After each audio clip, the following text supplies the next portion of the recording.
crawfish? First you hold the head and then you pull the tail out. And you see the tail? Then you pull some of the shell off. And then you gotta grab it and then pull out the inside. And if you can, but if you don't want to, you can just pull out the poop chute. And the rest of that, you can eat.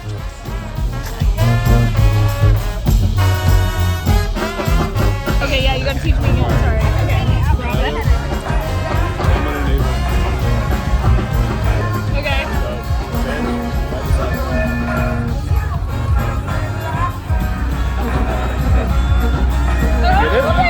I almost got it!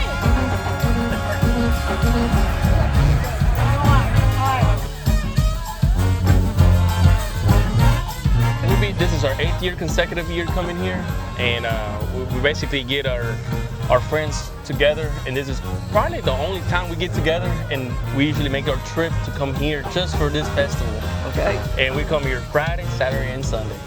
All 3 days? All 3 days. And Yes, what sir. you guys get here? We get the 3-pounders. Per person? Per person, and that's just 12 o'clock. 3 o'clock is different. What's at 3 o'clock? Another 3 pounds.